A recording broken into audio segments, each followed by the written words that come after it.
Let's get back to talking about simcha, the author says. Ki hamamin belev sholem, a person who believes with complete faith, v'boteach be'ezer hatzur, and one who has trust in the help of our foundation, hu samech le'olam v'hu sovel kol davar. He's always happy and he's able to suffer everything, because he has complete belief and faith in God, so that everything will be good. Like a sick person who is happy to take his medicine because he has faith and trust that this medicine will cure him. So even if it's bitter, he's more than happy to take it. And one who can suffer this will always be free from worry forever. Gam hasovel mistapek b'ma'at sheyeshlo. Also one who has patience, one is willing to submit himself to accepting everything as ultimately coming from Hashem. Such a person will also be able to get by with a lot less. Ki yomer, he'll say, Dai b'meisha gozar libore. What I have is enough. What I have is enough. I can manage with what I've got. Ve'ata, habetere, now see. Ki hasimcha koleles hakol. That joy, happiness, contentedness includes everything. Ki kol adam hadoeg alo olam hazeh, a person who is only worried about this worldly concerns, ein lo menucha, he never has any rest. The talmid hu mechashev laharviach mono, he's always thinking and calculating how he can earn money. Well, yistapek b'ma shecholak lo akel, and he'll never feel that what he's got is enough. V'chen hasameach bechelko hu oshir. Therefore, one who is happy with his portion, he's truly wealthy. One who is wealthy and not happy with what he's got is always going to feel like he's lacking, and therefore he's poor. One who, even if he's poor, feels like he has everything that he needs, will ultimately be wealthy, because he has everything that he needs. He's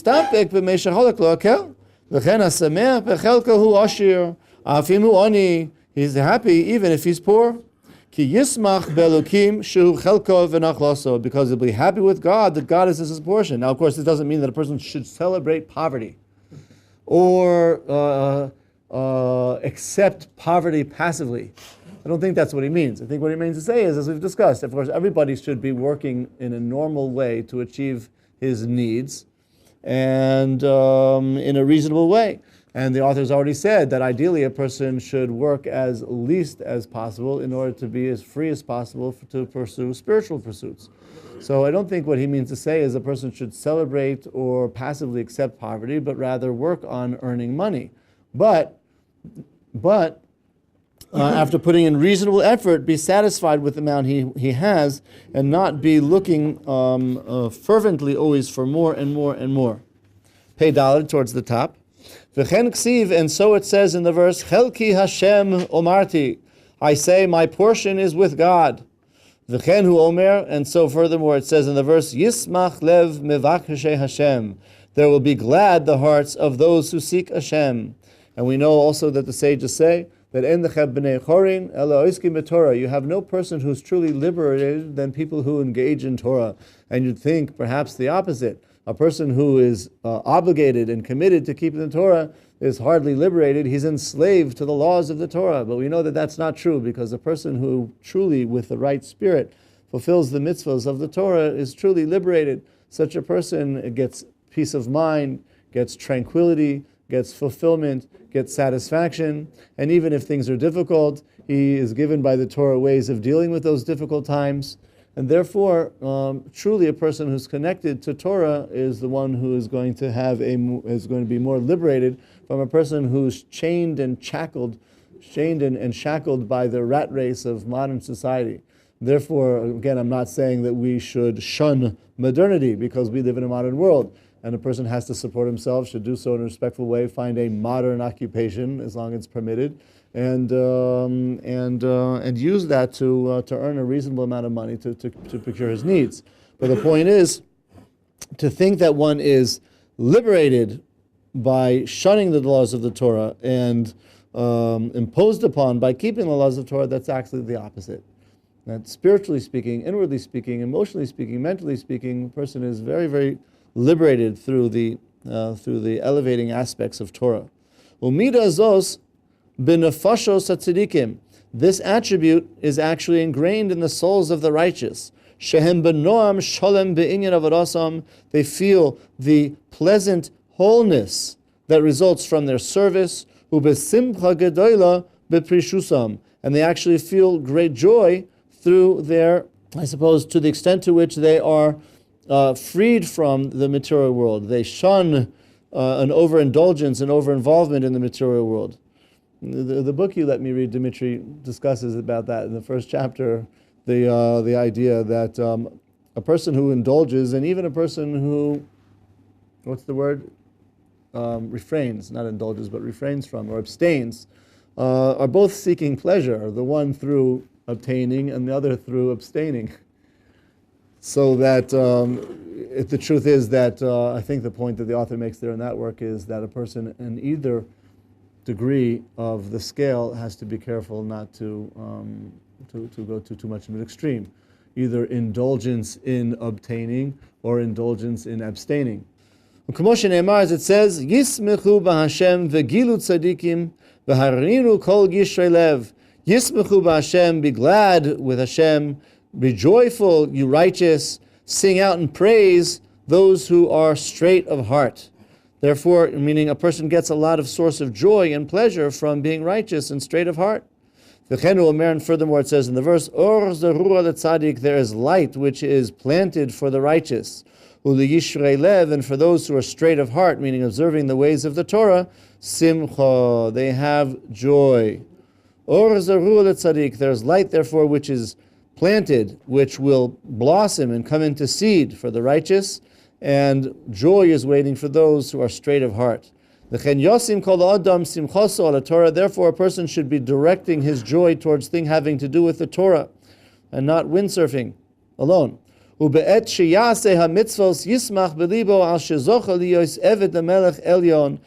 doing the mitzvahs, actually performing them, he should be considering the fact that he's happy to be among those who are worthy and meritorious to be serving the supernal king, Asher b'nei ma'ala yishtavu lo, that upper beings, creatures, the angels, are equivalent to this level. V'chen amar David, and so David said, Sasa nuchi al imrasecha, I am happy, God, over your ordinances. Kemotze shalal rav, like somebody who finds a great hidden treasure. So when you put on your tefillin, you should be just elated and excited as if you're uncovering like a whole pot full of gold. I remember many, many years ago, I was very close and still very close, but that time more close on a regular daily level with a rabbi, Rabbi Mordechai Potash Shlita, who had a great influence on me, and I was studying in his kollel, and I remember that once he learned a Gemara with us where a particular rabbi was described in the Gemara as being involved in warm-ups with his wife before intimacy. And the Gemara discusses how the rabbi was being all kuchi-muchi in order to kind of loosen up the atmosphere, kind of make her relaxed and joyful and so forth and so on. And as the rabbi was wooing his wife like this, he heard some giggling, some chuckling underneath the bed. And he looked underneath the bed and his student was there, underneath the bed. So he said, "What are you doing under my bed?" He said, "The rabbi is involved in Torah and I'm your student. I have to learn." So the rabbi kicked his student out of the bedroom. But you see from here that he didn't criticize the student for doing what he did. He just told him to get out. And the student felt that he could take the liberty to learn from his rabbi Torah in all situations. So I remember after learning that Gemara with my rabbi, I decided that I was going to do something like that.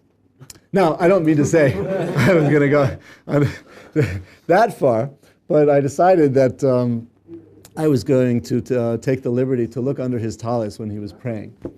And one morning when I knew where he davened, and I know that he put a lot of time under his talis when he was putting on his tefillin, I was interested in what was going on under there. So I intentionally sat myself in front of him, and he put his talis, as he always did, like this over his head, and I kind of like peeped underneath, like this.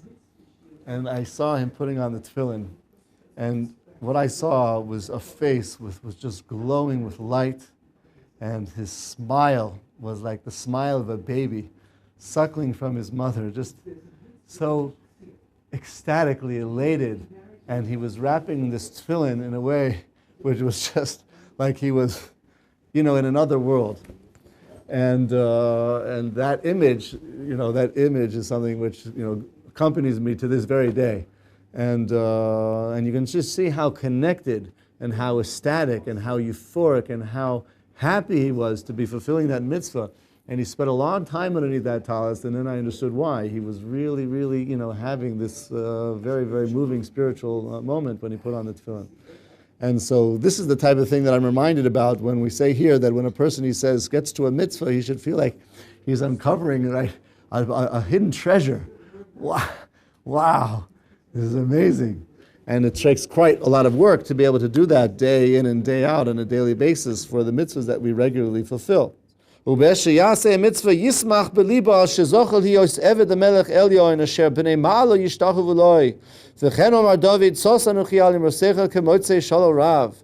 After the parenthesis signs. וכל העושה המצוות בשמחה, anybody who does the mitzvahs with joy, יש לו שכר 1,000 ידות יותר ממי שהמצוות עליו למעשה, has reward 1,000 times greater than a person who does the mitzvahs because he feels like it's incumbent upon them. But if we're up to him, he'd rather not do it.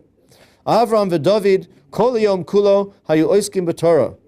David and Avram and David HaMelech were engaged in Torah all day. Umefarim umeshabchim b'shiros v'tishbachos l'kadosh baruch hu l'harim kol b'simcha. And they were praising and glorifying, singing out to the Holy One, blessed be He, in order to raise their voices in joy. Vaz matzliach b'chol drachav, and this enabled them to succeed in all of their ways. V'tov ta'amav v'sholeach HaKadosh Baruch Hu ruach HaKadosh b'kirbo, and as a result of this, God will give a person even more delight in performing the mitzvos and send to him a spirit of holiness.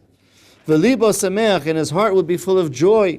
Umismale avas HaKadosh Baruch Hu, and be filled with love for God. V'nafsho kashura begil, and his soul will be enveloped with happiness. Umegale lo yirazim v'chidushim shel, and God will reveal to this person hidden upper secrets. Lefi shehaya yorei Hashem Baruch Hu v'yashar, because he was fearing God and straight-pathed. The nichnas hatam bekirbo, and the taste of the joy of Hashem will be introduced, and it will be infused within this person. V'zeu shemar Shlomo, and this is what King Solomon said: Nafshi yotza bedabro, my soul went out with his word, killing me softly with his song, telling my whole life with his word, killing me softly with his song. Nafshi yotza bedabro, when God speaks, my soul is longing to leap out and join him. That's what it says in Shir Shirim. The nafshi yotza bedabroi, when God spoke, the dibros. V'ta'alozna chiliyosav bedaber sefasecha mesharim. The Proverbs say that your kidneys will be overflowing with joy, and the speech of your lips will be straight. V'chen amar David, and David said, Baruch nafshi, my soul will bless you, Hashem. Lefisha nefesh mema'ali oila lamala. The nefesh mema'ala ha'oila lamala. The soul will elevate upon elevation. V'kshiyodas inyan soida hiteha v'seboira v'tisagel mitzvasav. And the more that a soul is made privy of the secret nature of its love, it will be inspired to have more love for God, v'tisagel mitzvosav, and desire His mitzvos. V'chasher tagia hanefesh al mechitza v'mala asher hidoimelo, and when the soul gets into these other upper realms behind the petition, as it were, az tiyechadehu b'matzpuneha v'tesha'ashiya b'chadreha. Beautiful poetic lashon here. Then the soul will unify, proclaim the unity of God. B'matzpuneha, and it will delight in, in its hidden chambers.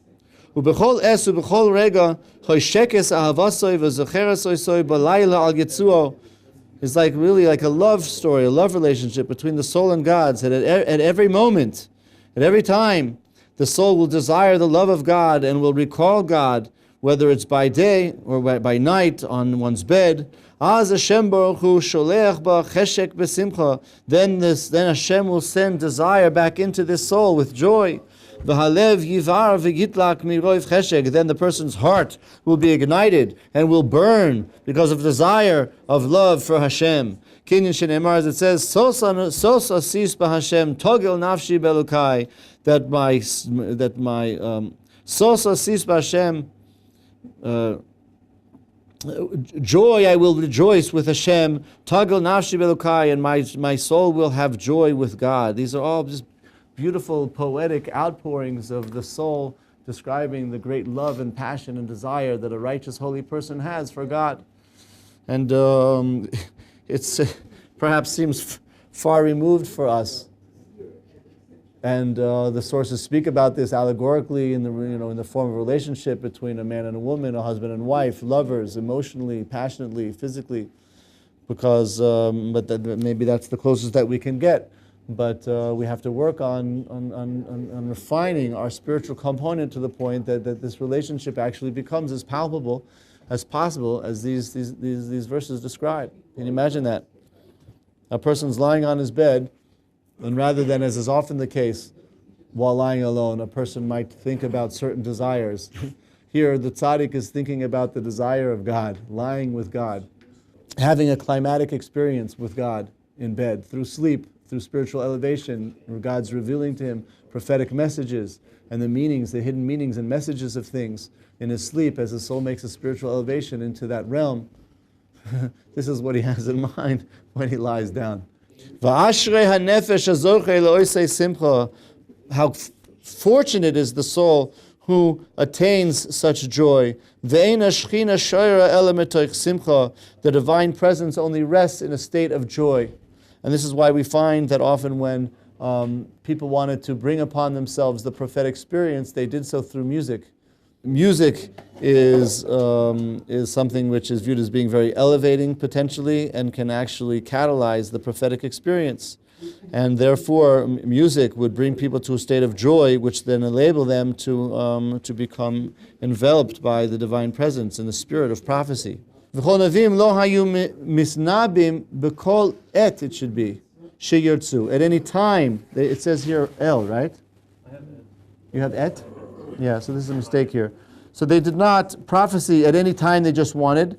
Ella mechavnim da'atam v'yoshvim semechim v'toiv lev u'misnabim. They would contemplate the ideas that we've been discussing here and bring upon themselves a spirit of joy. Their hearts would then be full of goodness, and then the flow would issue forth, the flow of prophecy. She'eina nevuah shara metoich atzus. Prophecy cannot rest in a place of sorrow, v'lo mitoich atzvus, or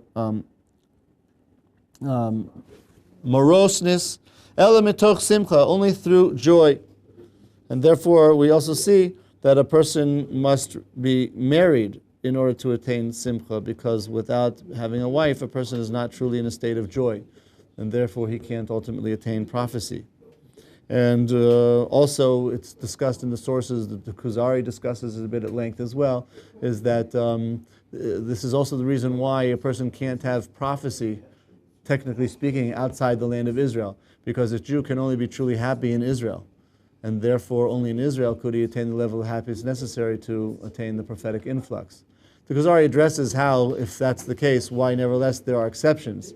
Moshe had interactions with God in Egypt, for example, and other prophets had prophecies elsewhere. He gives different explanations. Before the land of Israel was a Yes, before the Torah was given, or before the land of Israel was actually given to the people of Israel, whether before they took hold of it, or that places outside of Israel might nevertheless be still considered part of greater Israel, which will become Israel sometime in the future, which would reach all the way from Egypt out to Babylon.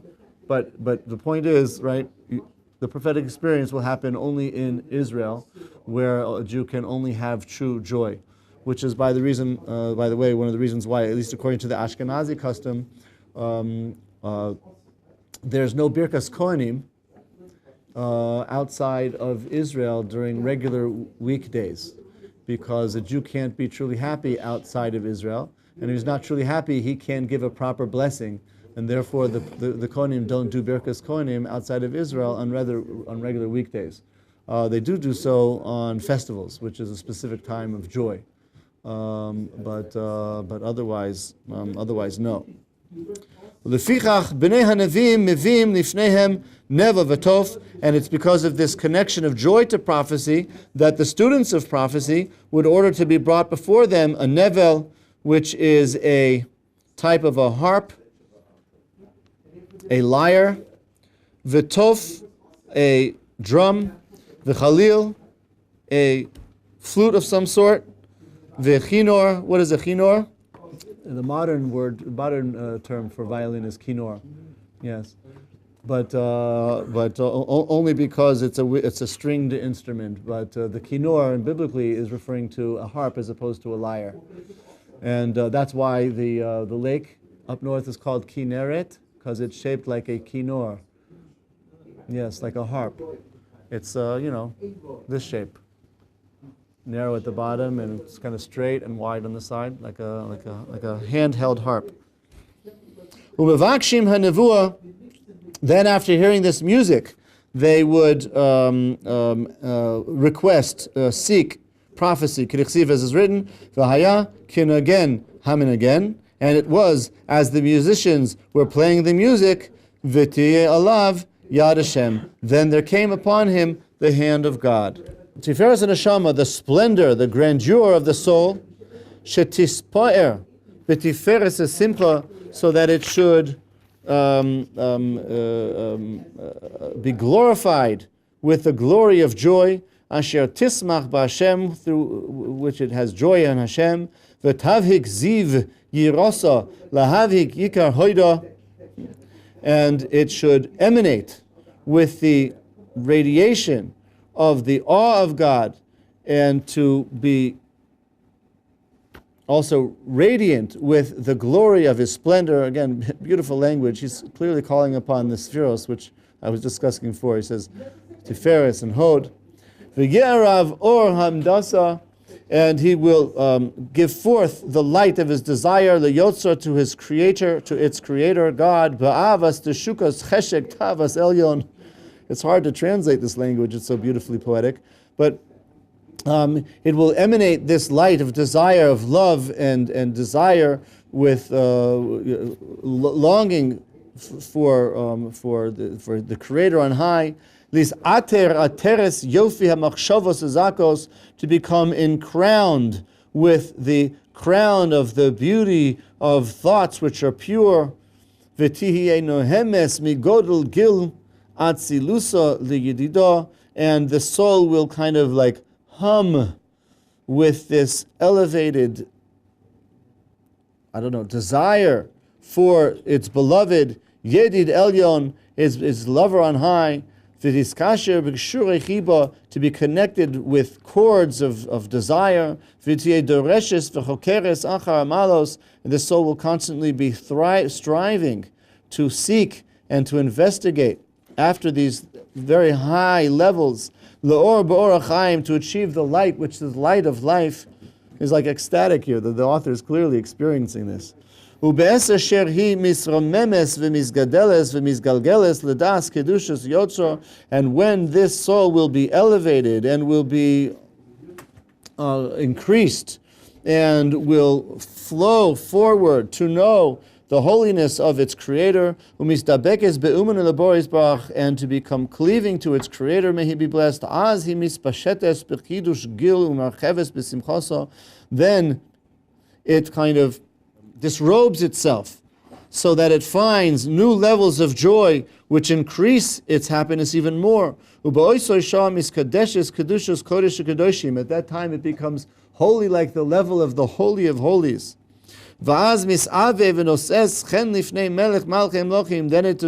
Then it acquires chen, which is favor before God, the King of Kings. U'be'esahi misyakeres u'misyapo. It becomes even more valuable and more beautiful. U'mishaderes becomes even more adorned. Behadras gon oz tokev hadraso.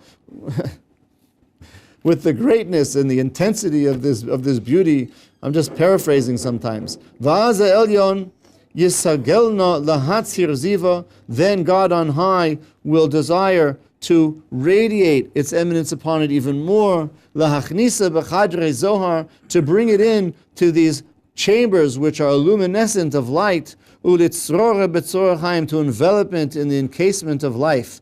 V'rachaman yisemenu mi'anshe avodaso smechim. May Hashem place us among those who serve Hashem in this way. Is anybody inspired by this language, or is it too much? That's very good. I can, I think a person might find this to be too much, but personally, of course, I find it very moving, very emotional, very uplifting, very inspiring.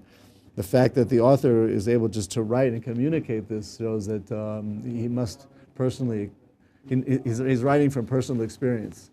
So how's he get It's not just being a poet.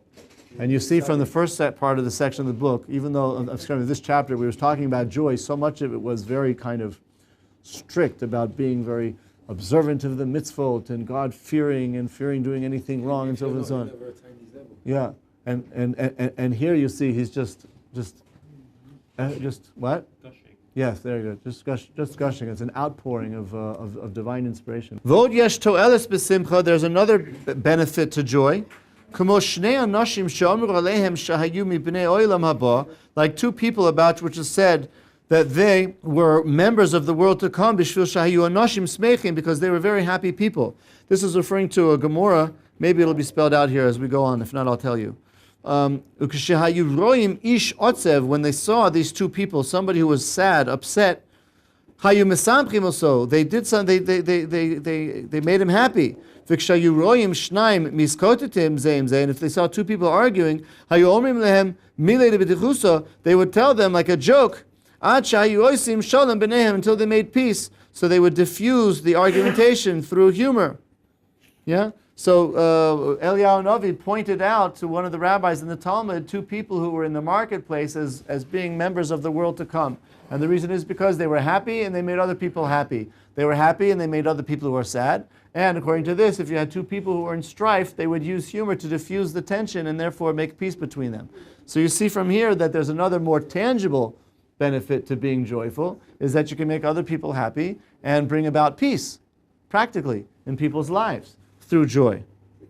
Aside from all the very elevated advantages that he spoke about earlier. And also, we're also taught in the Gemara that before teaching, a person should open up the Torah session, the teaching session, with some joke, some lighthearted conversation, in order to draw people into the discussion, open up people's hearts to learning. However, of course, not joy which is irresponsible or inappropriate. But things having to do with mitzvos that make a person happy. It says, the ways of God are straight and they gladden one's heart. The reverse of this is that one should try and have glad heart to understand and be connected to these commandments of God. Mitzvah.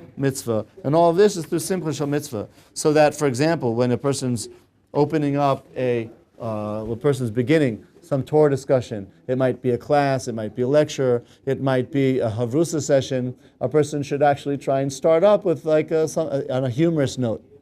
Now, it shouldn't be, of course, inappropriate humor, but humor which is associated in some way with Torah and mitzvos. And if it's not humor, if a person doesn't have a great sense of humor, like myself, for example, you can still open up with something light, something a little bit lighter. How are you doing? Something to kind of, make a connection, And once that connection is made, then to start to learn with one another. And of course, stories is also a very nice way of doing this as well. If you can say a nice story, You have to kind of get people warmed up and into what you're talking about. So that's also the type of thing that we're talking about here. But the point is joy. So your starting point should be one of joy. V'chen kisheyesh la'adam shum yisurim, and joy can also be of tangible benefit as well if a person might be in some state of, let's say, suffering. Yismach gamken, he should also be happy. V'chen omru chachamim, the sages said, chavivin yisurin. Yisurin, difficulties are sometimes are good. One should desire them, not ask for them, but if you have them, use them properly. Why? Because it's a sign that Hashem loves you. He wants to help you atone for any misdeeds that you might have. The sages said further, anybody who's happy, accepts happily, with joy, the difficulties, trials, and tribulations that come upon him, he actually brings redemption to the world. Why? Because he's accepting the will of God humbly, atoning for his own transgressions, strengthening his connection to God, and making the world a better place, which everybody will then benefit from as far as the redemption is concerned. Yargil piv lomar, he should accustom his mouth to saying Gam zola tova. This is also for good. Everything happens which is for good. Gam zola tova. The famous story about Rabbi Akiva, who was traveling, and he had a donkey, a rooster, and a candle.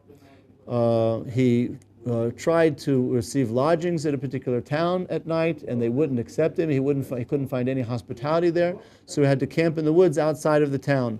We're told in the Gemara that what happens is a lion came and devoured his donkey. Gam zula tova. This is also for good. Then something happened to the rooster, and the rooster died. He said also that's for good. And the candle blew out. This is also for good. In the morning, he woke up and he found that the town had been invaded by marauders. And if his donkey was there, the thieves would have heard it. If his rooster was there, it would have, and they revealed him. And if he had his candle lit, so the thieves would have saw the candle and got him as well. So all of these bad things happened ultimately for his good, and he was spared through them. Gam zula tova. Even things that are bad are ultimately for our good. They seem bad, but we don't have the whole picture. Quickly try and finish off this little section here. Anything that God does, He does for good. Because we know by experience there are many things which seem bad, but ultimately good. So the sages said, Al mikra Hashem ki onafto bi yashoiv apcha v'tinachameni. He says in the verse,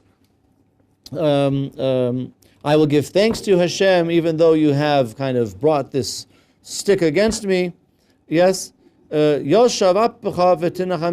will withdraw what seems to be your anger, and I will be consoled because I'll see how ultimately was bad really was good.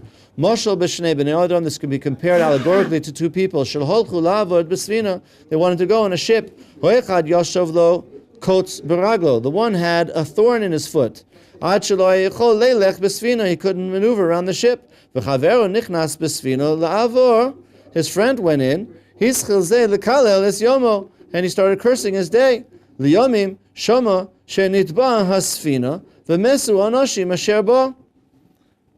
it became clear afterwards the ship sank, and everybody was there drowned. I don't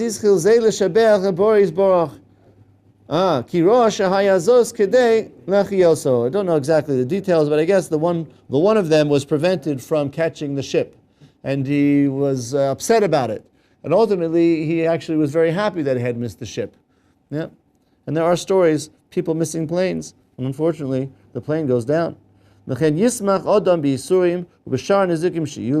it has trials and tribulations, he should be happy with them, accept them as coming from Hashem and being for the good. He has no way of knowing what good can come out of these things. Also, Nochum ish Gamzu. Nochum ish Gamzu did the same thing. What was Gamzu? He was called Nochum ish Gamzu. Also, he said, this is for good. This is for good. Nochum ish Gamzu, that was sent to placate and to nullify a Roman decree against the Jews. So he was sent by the Jewish community with a chest full of wealth. Overnight, that chest was stolen, and the thieves replaced sand inside. So he took the heavy chest of sand to placate the ruler. When the ruler saw the sand, he said, you're gonna die. This is how you attempt to placate me? Miraculously, Eliyahu Novi appeared and said to the king, "This is not just ordinary sand. This is sand from the land of Israel, where Abraham used the sand to fight his enemies. You throw at the enemy, it turns into swords, into knives." And so the ruler happened to have been at war with another empire at that time. He said, "Let's give it a try." That's in fact what happened.